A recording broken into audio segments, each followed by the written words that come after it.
Alhamdulillahi Rabbil Alamin. Bihi nasta'inu ala umuri dunya waddin. Sallallahu wasallam ala syafil anbiya wal mursalin Sayyidina wa nabiyina Muhammadin wa ala alihi wa sahbihi ajma'in wa ala jami'i tabi'in lahum bi ihsanin ila yaumiddin wa alaina ma'ahum wa fihim bi rahmatika ya arhamar rahimin. Amma ba'd. Qala subhanaka la ilma lana illa ma 'allamtana innaka antal alimul hakim.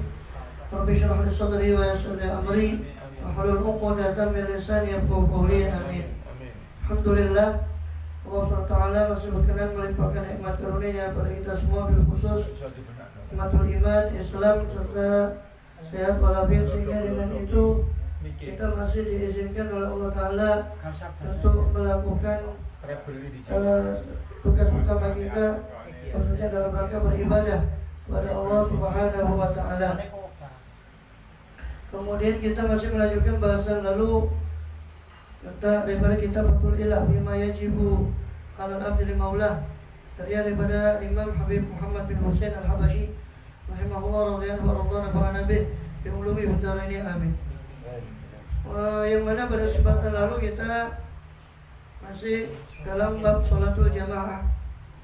Yang pada kesempatan lalu kita sudah membahas tentang syarat imam dan tentang seputar kefarduan siapa yang wajib untuk sholat jamaah, dan kefarduan sholat jamaah bahwa sholat jamaah adalah fardu kifayah dalam satu wilayah yang sekiranya nampak syiar di wilayah itu, sehingga ini bergantung pada besar kecilnya wilayah itu. Kalau wilayah itu kecil maka cukup mungkin satu atau dua jamaah, tapi kalau itu besar maka perlu beberapa tempat yang berjamaah sehingga nampak syiar daripada jamaah itu tadi. Kemudian tentang syarat-syarat imam sudah kita bahas. Islam tamyiz, ya, tidak boleh ummi, dan panjang lebar masalah ummi ini sudah kita bahas. Ini khusus masalah sholat, berarti ummi itu adalah orang yang tidak cakap membaca Fatihah, walaupun satu huruf, walaupun yang lainnya bisa, satu huruf tidak bisa, maka masih disebut ummi dalam istilah ahli fikih. Wala makmuman, tidak boleh imamnya itu menjadi makmum pada orang lain. Ya, wala masykukan, tidak boleh ragu apakah ini sedang bermakmum kepada orang lain atau tidak. Itu syaratnya imam. Dan juga tidak boleh mengetahui batalnya sholatnya imam dengan hadas atau yang lain. Jika dia tahu langsung dia cepat-cepat mufaraqah, berpisah dari imam. Kemudian layak takit putaran, tidak meyakini batalnya daripada sholatnya imam itu seperti orang yang mujtahid dalam kiblat, beristihad dalam arah kiblat. Ketika tersesat di mana kiblatnya, maka tidak boleh yang satu ijtihad ke sana, yang satu ijtihad kemari. Maka ini dua-duanya tidak boleh makmuman karena berbeda ijtihad. Begitu juga kalau tersebut i'adah. Jadi imam itu syaratnya tidak diwajibkan i'adah. Sholatnya itu tidak harus mengulang, jadi sholatnya sah. Tidak boleh kalau dia tayamum karena dingin, karena berbuka tayamum karena dingin itu mengulang sholatnya, maka tidak boleh jadi imam. Kemudian dan masalah iktidak, ya, masalah mengikutnya laki-laki, ya, nggak boleh mengikut pada perempuan atau pada unta yang tidak jelas, ya. Kemarin sudah kita bahas masalah waria, ya, panjang lebar. Ya, pokoknya kalau laki-laki imamnya berarti makmumnya boleh perempuan, boleh unta, boleh laki-laki. Kalau imamnya perempuan, makmumnya hanya boleh perempuan. Kalau imamnya unta, makmumnya hanya boleh perempuan. Ya, sama untanya tidak boleh karena sama tidak jelasnya. Ya. Kemudian syurutul iktidak sekarang, syarat mengikuti imam. Nah, ini yang harus diperhatikan bagi makmum. Kalau tadi syaratnya imam, sekarang lebih pada makmum. Sab'atun, ada 7. Allah yataqaddama ala imami fil mauqif, tidak boleh lebih maju atas imamnya dalam masalah mauqif, tempat berdirinya. Jadi tempat berdirinya tidak boleh lebih maju dari imam. Ukurannya adalah tumit, tungkaknya ini, ya, tungkaknya itu yang dia jadikan ukuran, bukan jarinya. Ya, tungkaknya jadikan ukuran itu lebih maju atau tidak.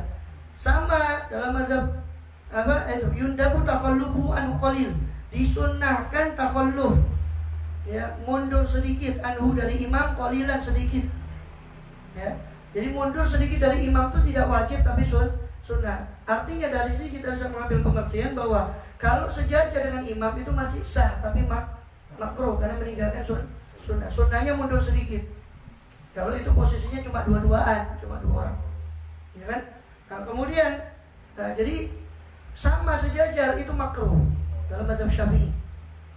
Ya, lebih maju sedikit batal dalam mazhab Syafi'i. Jadi mazhab Malik, ya, Imam Malik membolehkan makmum lebih dari imam. Karena dalilnya, wallahu a'lam, Imam Malik mengambil ketika sholatnya Rasul beserta Abu Bakar Siddiq ketika terakhir Rasul sakit itu beliau sholat duduk. Ya, itu Rasul, ya, sebetulnya ketika Rasul masuk di papa itu, Sayyidina Abu Bakar Siddiq mengikuti Rasulullah, tapi makmum mengikuti Sayyidina Abu Bakar Siddiq karena beliau berdiri, Rasul sholat dalam keadaan duduk. Nah itu wallahu a'lam, menurut riwayatnya ada agak mundur, berarti boleh menurut Imam Malik. Ya. Tapi riwayat itu tidak dipegang. Ya, riwayatnya tetap Rasul di depan itu, Sayyidina Abu Bakar Siddiq agak mundur sedikit. Ya, tapi memang kondisi Rasul SAW ketika itu sudah sakit, ya, menjelang daripada ajal beliau, itu beliau duduk, posisinya duduk. Sehingga dari situ Imam Malik membolehkan walaupun makmum itu lebih maju sedikit dari imam, masih boleh. Ya, ini kalau kepepet masih boleh dipakai. Ya. Syaratnya kepepet. Ya, kepepet itu karena sholatnya seperti jamaah banyak. Yang pernah saya lihat sendiri itu Habib Umar bin Hafidh itu waktu di Surabaya, itu di rumahnya Habib Alwi Ketapang Besar itu, waktu datang ke sana udah berapa tahun lalu, sudah agak lama. Itu sholat subuh berjamaah kan. Nah itu beliau kan sholatnya kan tidak ada pengimaman kan, memang karena temboknya kan gini lah, jamaah banyak di belakang. Habib Umar suruh yang depan itu suruh maju walaupun sama atau sejajar, atau supaya nggak ragu-ragu, supaya tidak batal sholatnya, yang depan ini suruh ngikut mazhab Malik ketika itu sama Habib Umar, suruh mengikuti pendapat yang membolehkan. Yang depan, yang belakang kan aman, yang sok depan ini yang khawatirnya. Orang banyak, nggak cukup. Ya, ya, pokoknya jangan dibuat main-main. Ya. Artinya itu memang betul-betul diperlukan. Sebab kaedahnya kata Habib Ahmad bin Hasan Al-Attas, memakai pendapat dalam mazhab sendiri walaupun itu lemah itu lebih baik daripada keluar ke mazhab lain. Itu kaidah. Memakai pendapat dalam mazhab Syafi'i kan, ulama Syafi'i sendiri masih kadang-kadang banyak perbedaan kan. Seperti Imam Nawawi itu boleh jamak keadaan sakit. Aslinya mazhab Syafi'i tidak membolehkan jamak dalam keadaan sakit. Cuma ikhtiarnya Imam Nawawi. Imam Nawawi mazhabnya Syafi'i. Cuma dalam beberapa pendapat dia punya ikhtiar. Maklum beliau alim ahli hadis. Dia tafsir macam-macam hadis itu. Ya bukan kayak kita ya. Kita ikhtiar dari ikhtiar apa? Ya, melok wis untung-untungan kalau apal mazhabnya itu untung-untungan boro-boro ikhtiar. Ya. Jadi itu. Ya ngerti saja sudah alhamdulillah. Ya. Itu boleh. Ya. Jadi lebih baik mengikuti pendapat dalam lingkup satu mazhab Syafi'i daripada keluar ke mazhab lain. Kecuali kalau nggak ada pendapat yang menampung di situ, baru dia boleh keluar ke. Itu pun niatnya nggak boleh, bukan talauk, niatnya bukan untuk cari keringanan saja. Oh, diambil yang gampang, melo iki, sing gampang melo iki. Ya sakarepe udele dhewe ya. Nggak boleh.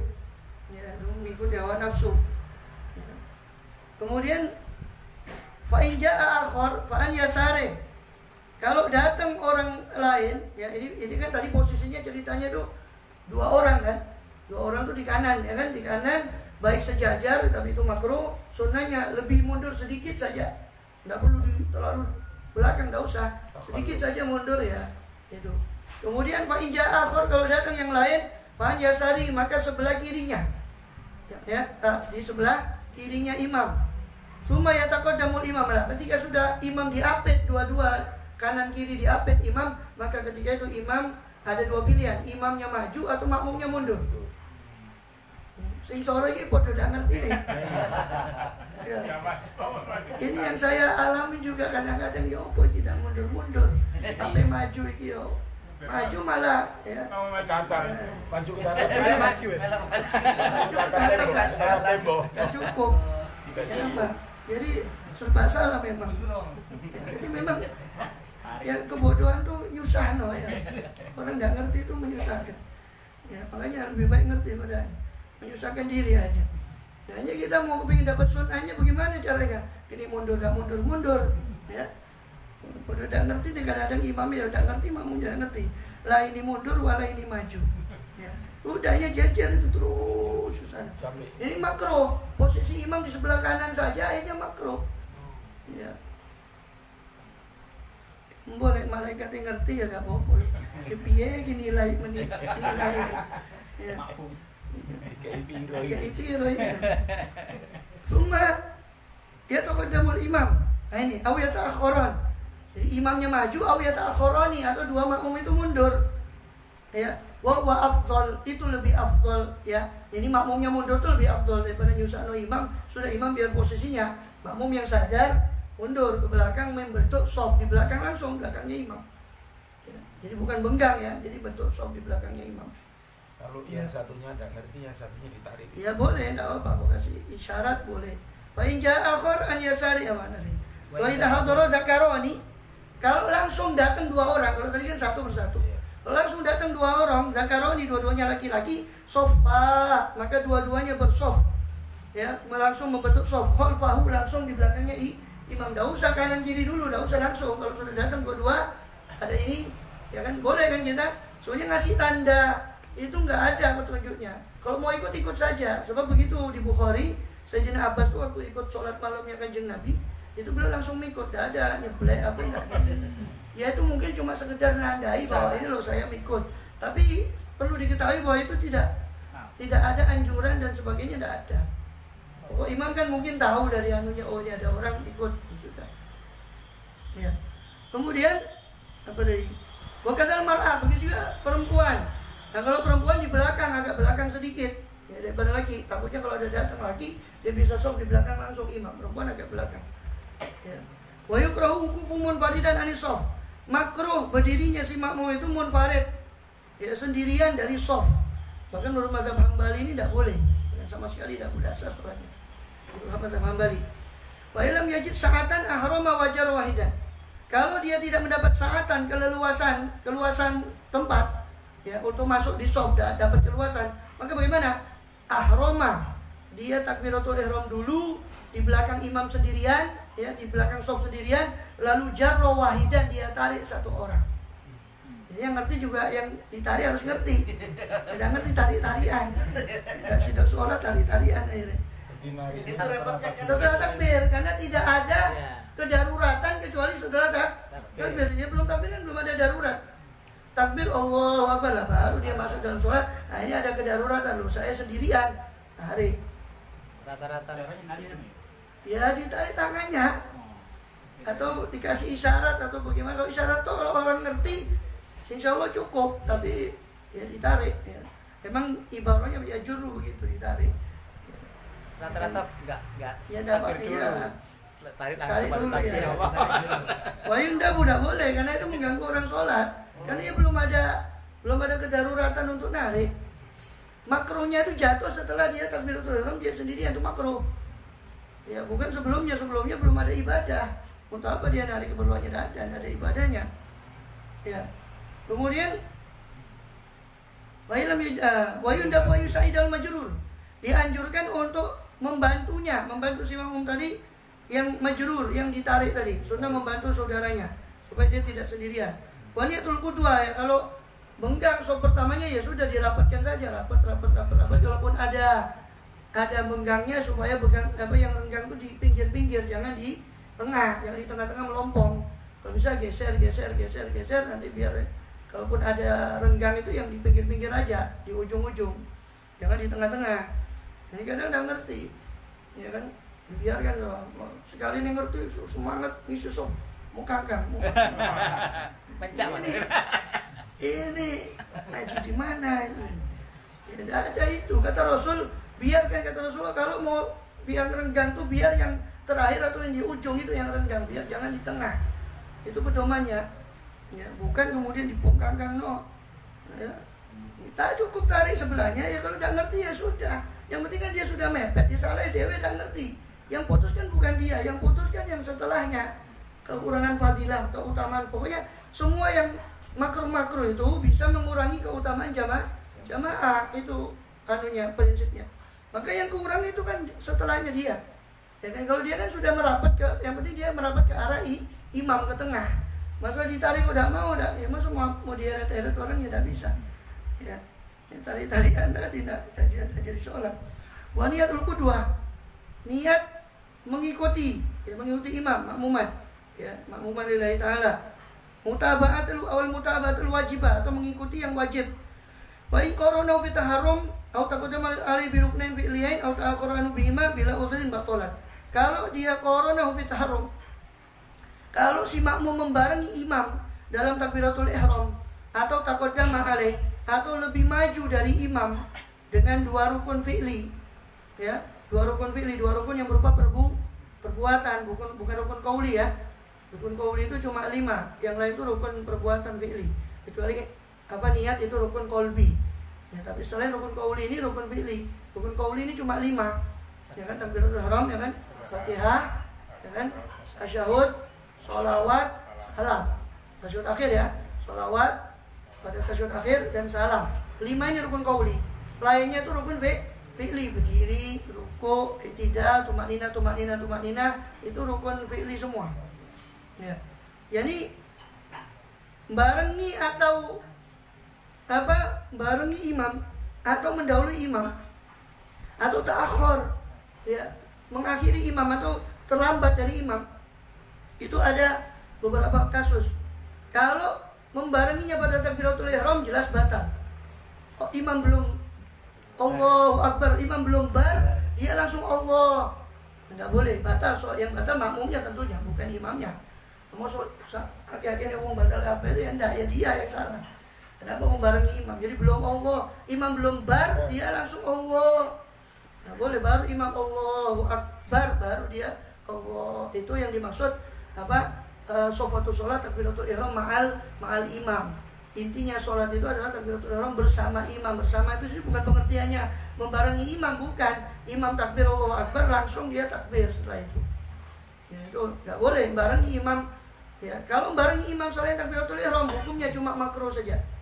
Khusus takbiratul ihram sama salam, dua ini, takbiratul ihram sama salam, barengi batal. Dua ini. Lain itu barengi cuma makruh.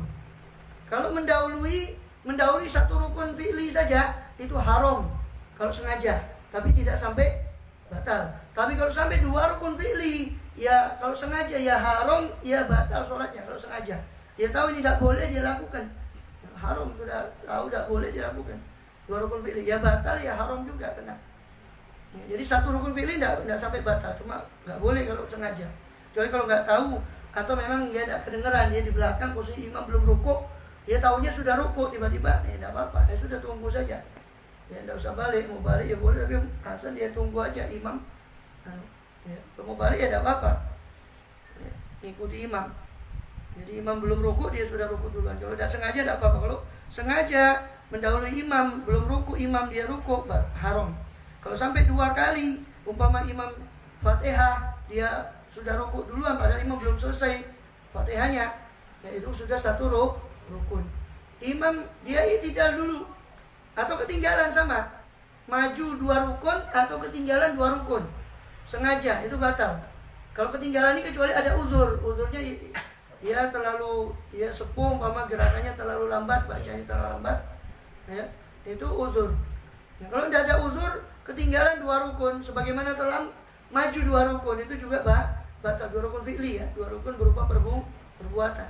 Itu contohnya gampangnya yaitu tadi, imam takbir, dia rukuk duluan. Padahal imam masih Fatihah, dia rukuk duluan, masih berdiri imam. Sudah 1 rukun. Ya. Dia tidak, imam masih berdiri. Ya, sudah 2 rukun. Ya. Kalau dia neruskan sujud, sudah batal. Itu hitungannya adalah satu rakaat apa semua rakaat? Enggak, hitungannya kalau untuk dua rukun ini, itu kasusnya satu. Kasus lain, sebagaimana disebut di Kasifatus saja, itu sisipan dengan imam. Itu juga, kalau 2 kali sisipan dengan imam, berarti sama dengan ketinggalan 2 rukun. Tahu sisipannya, jadi barengan gitu ya. Jadi bareng imam rukuk, ya Ya, dia ruku, imam i'tidal. Nah, itu. Ya. Imam sujud imam ruku, ya kan? Dia ruku, imam i'tidal, imam sujud dia baru i'tidal. Nah, itu. Jadi sisipan. Kalau sampai 2 rukun berturut-turut, sisipannya itu sama dengan ketinggalan 2 rukun. Maka lebih afdal kalau dia memang ketinggalan, rukunya dipersingkat saja. Ya, Subhanallah azim sekali saja sudah, atau gimana langsung nututi imam. Kalau sisipan sampai 2 kali berturut-turut ya. Salah-salahnya berturut-turut. Kalau 2 rukun tidak berturut-turut, umpama di rakaat pertama, terus sisipan lagi di rakaat kedua, tidak apa-apa karena tidak berturut-turut. Tapi kalau berturut-turut 2 rukun, seperti tadi kasusnya itu sisipan, ya itu berarti sama, dianggap 2 kali sisipan tuh dianggap sama dengan ketinggalan 2 kali rukun fi'li. Itu juga batal. Ada kasus Bu, waktu sujud imamnya kelamaan. Iya. Terus ini apa namanya itu, karpetnya ini banyak debunya. Ini kan napas. Iya. Nah, Iya. sana kepanjangan sana kan pakai sajadah bersih ya. Iya. Di sini pakai sajadah yang Iya, ada, kotor, ya, iya. ya, ada debunya. Ini kalau ambekan dia masuk. Ini umpamanya kalau anti ya apa? Ya tidak apa, berarti Apa? ada dia darurat, kalau memang dia Kadang-kadang masih anak bisa ini supaya- tutupi ya tidak apa-apa. Ya pokoknya sujudnya sudah tepat, tadi kan sudah 7 anggota sudah nempel. Ya. Setelah itu dia angkat masih boleh karena sujudnya kan sudah, yang penting sudah 7 anggota itu sudah nempel duluan. Setelah itu dia gerak tangannya tidak masalah. Kalau yang penting sudah yang 7 anggota sujud itu sudah duluan. Terus kapan Ya, itu kalau memang habis terpaksa darurat, ya boleh dia bangun dulu kalau darurat. Kalau dia bagi dia punya penyakit umpama, Ya. yang penyakit pernapasan itu, dia sudah karpetnya tidak pernah dibersihkan, sujudnya lama, imamnya lagi. Ya kalau memang darurat ya tidak apa-apa, dia bangun duluan. Ya, itu termasuk uzur. Di sini kan bila uzrin, ya tanpa uzur itu tidak boleh. Terus Habib kemarin menjelaskan tentang ada rukun panjang, rukun Ya pendek. rukun panjang, rukun pendek, iya. Rukun panjang, rukun pendek. Ya, itu sama. Untuk 2 rukun fi'li ini sama, baik rukun panjang, rukun pendek. Yang dikecualikan itu kalau orang itu dia ada uzur, ya, terlalu sepuh, umpama dia gerakannya lambat. Nah itu ada uzur kan? Ada uzur itu dikecualikan, boleh ketinggalan dari imam sampai 3 rukun panjang. Itu uzur. Kalau normalnya kan 2 rukun saja, nggak peduli panjang pendek, 2 rukun saja ketinggalan sudah dianggap batal dari imam, ketinggalan dari imam batal. Nah ini kalau dia itu tidak ada uzur ya, yang normal. Kalau ada uzur dikecualikan, diperbolehkan sampai 3 rukun panjang. Dan semua rukun sholat, rukun panjang, rukun fi'linya, kecuali i'tidal dengan duduk antara 2 sujud. Karena i'tidal itu fungsinya cuma pemisah antara ruku dengan sujud. Sedangkan duduk di antara 2 sujud, pemisah antara 2 sujud itu, sujud pertama, sujud. Sehingga fungsinya cuma pemisah, sehingga itu pendek. Artinya dalam pendapat mu'tamad mazhab Syafi'i, kalau dia panjangkan, ya 2 rukun pendek itu dia panjangkan sengaja, batal sholatnya. Jadi kalau dia umpama ketinggalan, tapi karena uzur, seperti bacanya yang lambat, bukan was-was ya, memang dia lambat bacaannya, atau dia sepuh, atau sakit, gerakannya lambat, ya, ada karena penyakit tertentu dia tidak bisa cepat bergerak umpama. Nah, maka kalau ada uzur seperti itu, ya, uzurnya itu diperinci juga, dikasih batu saja itu. Nah, itu boleh sampai ketinggalan 3 rukun panjang, boleh diizinkan. Pokoknya batasnya 3 rukun panjang. Ini bagi yang uzur. Bagaimana gambarannya 3 rukun panjang? Dia umpama imam sudah ruku, ya, imam ruku. Maka dia tetap masih baca Fatihah karena lambat bacaannya, masih baca Fatihah. Imam sudah ruku padahal ketinggalan 1 rukun. Kemudian imam ini tidak sami Allah liman hamidah, dia masih baca Fatihah. Tinggalan 2 rukun, tapi karena tidak rukun pendek tidak dihitung. Yang dihitung hanya rukun panjangnya saja, 3 rukun panjang. Rukun pendek tidak dihitung. Masih ketinggalan 1 rukun, yaitu ruku. Tidak dihitung. Imamnya sujud pertama, dia masih baca Fatihah. Rukun panjang kedua, ya kan? Sujud itu. Imamnya duduk di antara 2 sujud, dia masih baca Fatihah. Tidak dihitung karena duduk di antara sujud rukun pendek. Imamnya sampai sujud kedua, dia masih tetap baca Fatihah, harus cepat dia kejar. Belum ada. Kalau imamnya bangun, dia tetap posisi itu tidak cepat ngejar, batal. Dia harus cepat ngejar. Kalau sudah imam posisi sujud kedua, dia cepat ngejar. Nah, gimana cara ngejarnya? Ada dua cara, yaitu ya ini di Mughni juga ada, Mughni Muhtaj, masalahnya Minhaj itu. Dua cara juga Yanatul Talibin juga disebutnya. Rukunnya ya, dia gimana? Ada dua pilihan ya. Pilihan pertama dia mufarokoh dari imam. Terus timbangnya aku udah nututi, sudah saya sholat sendiri lah. Mufarokoh. Karena sudah Langsung melanjut, ya melanjut. Saya di situ saja tetap. Cuma di hatinya saya berpisah dari imam ini. Saya neruskan sendiri. Teruskan sholatnya sendiri. Jadi sudah urusan sama imam. Kedua, dia pedot Fatihahnya itu langsung sujud. Dan imam posisi tadi sujud kedua, langsung sujud kedua. Berarti dia rakaat pertama tidak sempurna. Nah, nanti imam salam dia tidak boleh salam, dia nambah satu rakaat. Jadi dua cara. Karena ketinggalan Fatihah. Ya, karena nggak sempurna. Fatihah, ruku, sujud, dia kan nututi sujud kedua. Tidak dapat i'tidal, tidak dapat ruku, tidak dapat sujud pertama. Nah, maka nanti imam salam, dia tidak boleh salam, dia harus nambah satu. Makmum lainnya ikut salamnya imam, tidak boleh dia salam. Ya, karena rakaat pertama tadi dia sempurna. Ini cara kedua. Kalau Fatihahnya diserahkan sama imam ya? Karena tidak bisa, karena rukunya itu. Karena dia posisinya kalau makmum masbuk tidak apa-apa. Nah itu. Lebih baik dia masbuk sekali, Sendanono imam, dia masbuk sekali Hasan. Ya. Karena gini Bu, pertimbangannya masbuk aja boleh. Kalau masbuk boleh, iya. Memang. Tapi kalau untuk sesuatu yang selain masbuk itu tidak diizinkan. Sangat dilewatkan. Karena dia masih ada kadar gitu, masih ada kadar yang seandainya dia selesai Fatihah normal, digunakan dia masih sebaik-baiknya. bisa, ya. Kalau memang dia tahu tidak nutut gitu, lebih baik tidak usah baca iftitah, baca saja yang wajib Fatihah. Contoh gampangannya yang sering terjadi itu, ini sudah agak lama dia takbiratul ihram, imam takbiratul ihram dia belum di situ, masih di tempat wudu atau di mana, baru dia ngikuti. Sebetulnya nututi Fatihah, tapi sayangnya dia baca iftitah dulu. Nah, itu. Nah, lebih baik kalau begitu langsung baca Fatihah yang wajib, jangan baca iftitah. Sebab kalau gitu dia kena hukuman.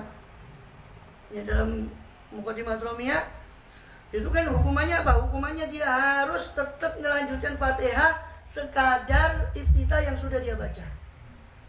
Jadi kalau umpama dia nutut, seandainya baca iftitah, baca Fatihah dia nutut, tapi kok ndak langsung baca Fatihah, malah baca iftitah dulu, yang sunnah dulu. Harusnya yang sunnah ditinggal, yang wajib yang dibelani. Nah, maka iftitah dulu, dia iftitah, nah itu.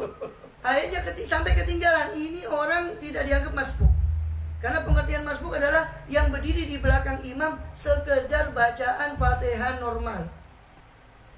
Saya ngakukan eksperimen itu, Fatihah normal itu sekitar 30-35 menit. Masbuk itu ukurannya waktu. 35, ya. Ukurannya waktu bukan iya. Ya, nututi ukurannya berdiri waktu, ya, di belakang imam, nututi berdirinya sekadar bacaan Al-Fatihah normal. Bukan Fatihahnya imam, bukan normalnya imam, bukan bacanya makmum. Yang normal berapa bacaan dulu? Sekiranya dia yakin, kalau ragu ya berarti sudah dianggap dia Fatihah itu ya. Kalau ragu tetap dianggap dia masbuk. Apa masbuk apa tidak gitu. Maka dia Fatihahnya itu diukur sekedar bacaan Fatihah yang normal. Jadi kalau dia tidak cepat-cepat baca Fatihah, jangan baca iftitah. Kalau sudah keadaan begitu dia baca iftitah, dia harus menyelesaikan Fatihahnya sekedar iftitah yang dia baca. Kalau separuh mungkin, atau pokoknya sekedar yang dia baca. Umpama separuh ya berarti dia baca berapa ayat, separuh ayat dan separuh surat daripada Fatihah. Kalau dia baca lengkap ya berarti dia harus baca lengkap Fatihahnya. Maka imam makmum yang lain ruku, dia belum boleh ruku karena teledor. Ya. Kemudian ya, begini ini kan undang ngaji kan tidak tahu. Ya, orang dianggap sholat gampang, sholat mau sholat kebian, sholat kayak iso. Ya. Itu ada orang yang tidak mau ngaji kan gitu. Anggapannya dia harus kayak bian bahas sholat wudu. Wudu lo kayak bian lo kayak iso tak. Gitu. Ya kan ada kasus-kasus kayak gini kan dia bingung gimana. Kalau tidak ngerti ya tidak tahu. Ya sholatnya gimana caranya itu. Kemudian fala tasul maktubah khalfal khusubah. Mana tadi? Bi'udhrin, ya. Jadi batolat kalau dia telat 2 rukun ya, atau lebih cepat 2 rukun maka batal. Ya. tanpa uzur. Au bi uzrin, atau dengan uzur ini. Karena sial Fatihah, seperti dia lupa Fatihah. Fatakhallaf li qiraatiha. Lalu dia takhalluf, ya, menyalahi imam untuk membaca Fatihah. Ini tidak ngikuti imam dulu untuk menyelesaikan Fatihah.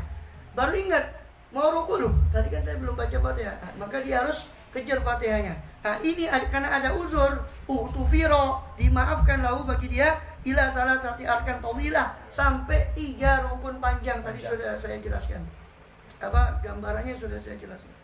Wa tawafuqun nuzumi salataihima. Syarat berikutnya adalah sesuainya nazam atau urutan tartib salat keduanya. Wala tasihul khalfal kusuf wa jenazah. Maka tidak boleh salat biasa di belakang salat kusuf gerhana, atau di belakang sholat jenazah yang tanpa rukuk, tanpa sujud. Ya, kecuali sholat jenazahnya Abu Nawas, ya. Pakai rukuk, pakai sujud. Ya, ditanya katanya banyak dosanya mayitnya. Ditanya dia Abu Nawas kok pakai rukuk, pakai sujud, ya. Dibilang tidak ngerti, tidak mau dia. Hanya alasannya ini mayit banyak dosanya. Pakai rukuk, pakai sujud. Allahu a'lam. Terus itu panjang masih itu, nanti kalau diperinci itu panjang. Allahu a'lam. Kemudian itu nyalip atau carry dalam 1 rakaat atau 1 sholat.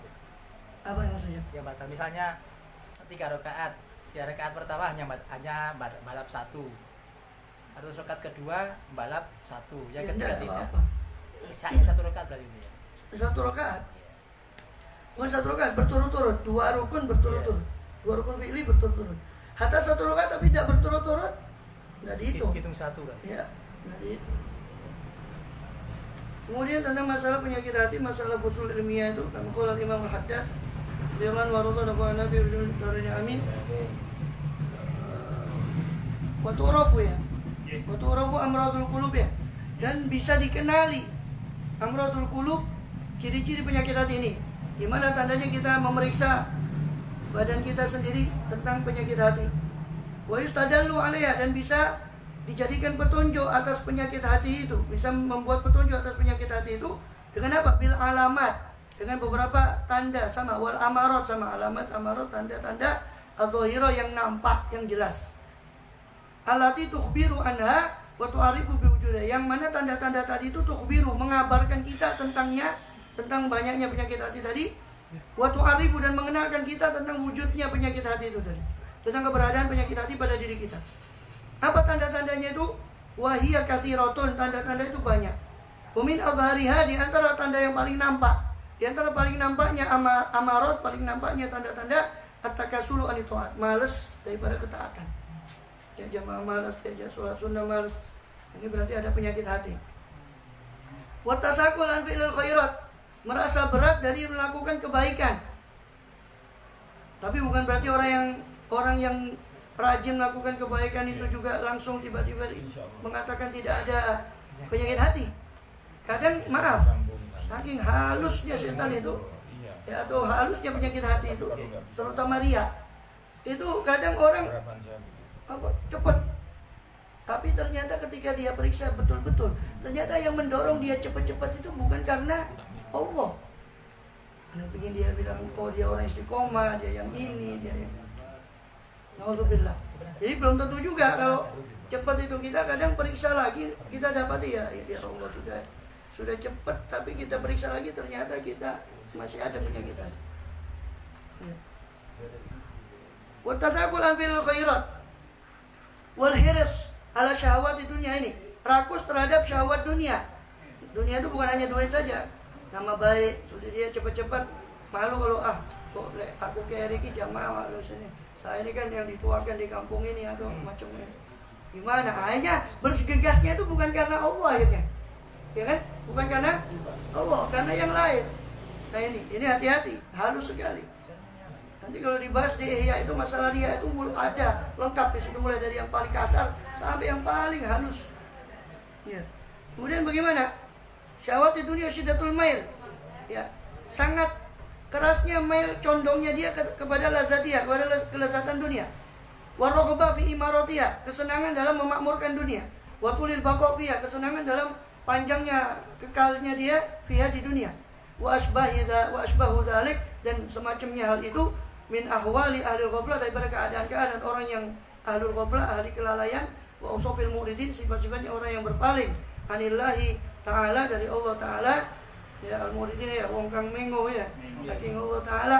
Fa idza dhahara lahu, ya, dan apabila nampak baginya, bagi orang itu, min amsali hadil alamat, dari semisal tanda-tanda yang tadi disebut, wa ma yu'raf bihi, dan apa yang bisa diketahui dengan tanda, dengan apa-apa itu tadi, maradul qalbi, tentang adanya penyakit hati, apa yang harus dilakukan? Wajib alaihi ayas'a, wajib baginya segera an yas'a, untuk berusaha fi mudawatihi, dalam mudawah, yakni dalam berobat, wa mu'alajati, menterapi, daripada mengatasi atau mengobati daripada penyakit hati itu tadi.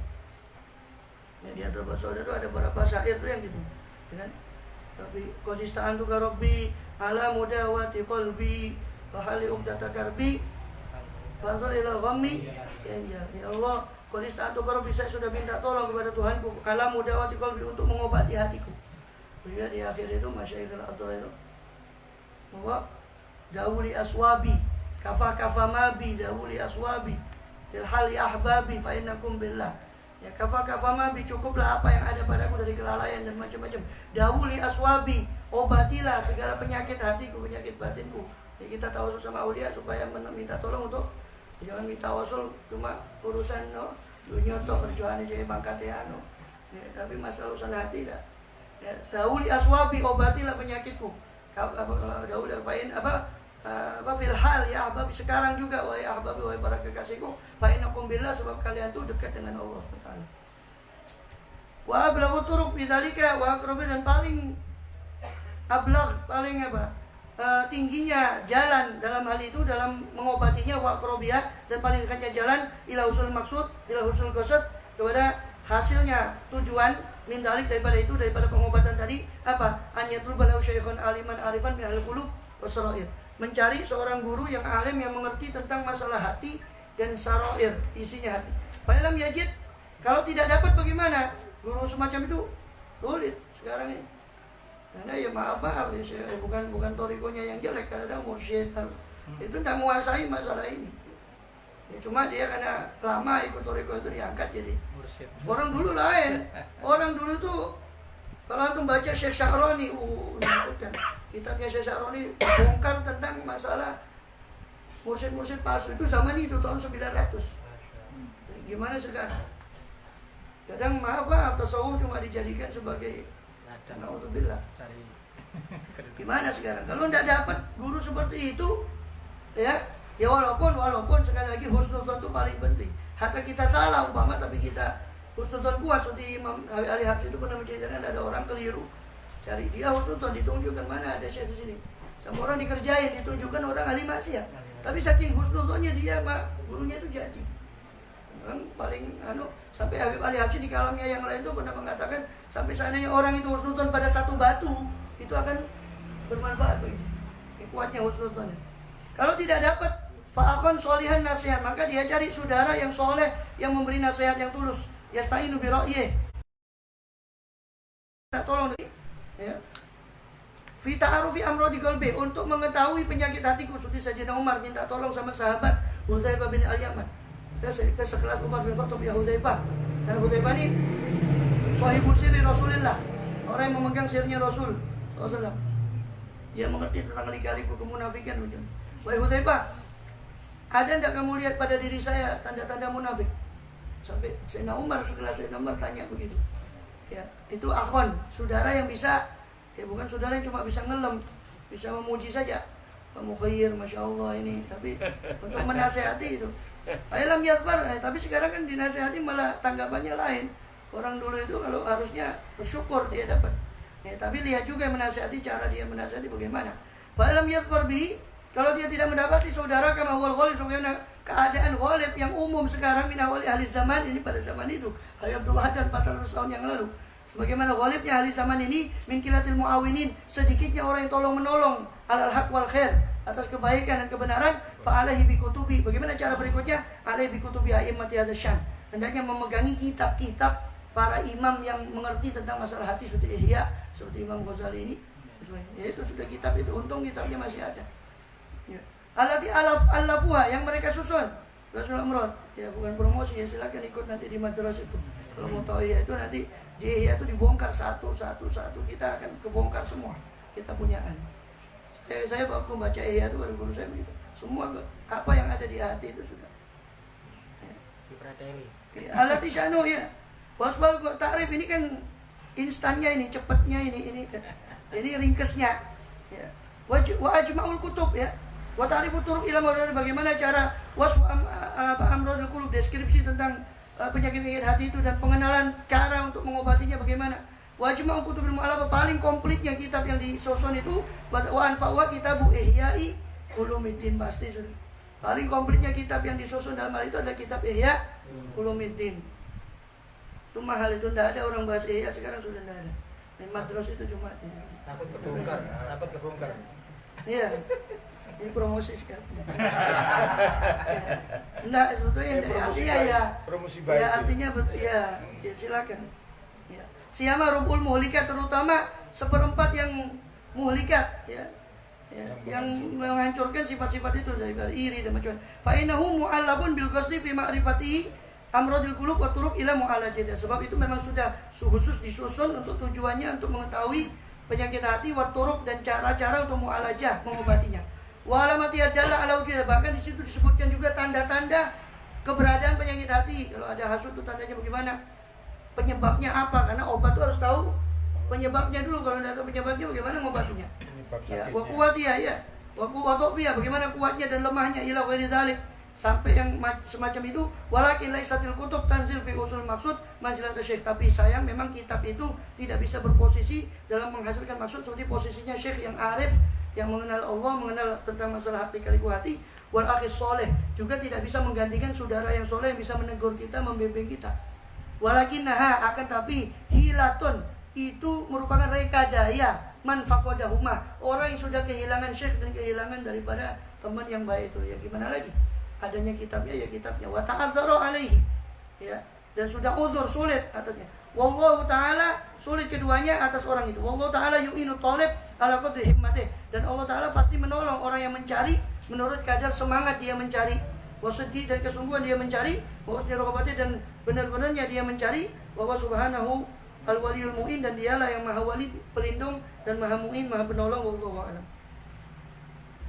La ilaha illallah al-mawjud fi kulli zaman. La ilaha illallah al-mawjud fi kulli zaman. La ilaha illallah al-ma'bud fi kulli makan. La ilaha illallah al-ma'bud fi kulli makan. La ilaha illallah al-madhkur fi kulli lisan.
Mustafa Rasulillah.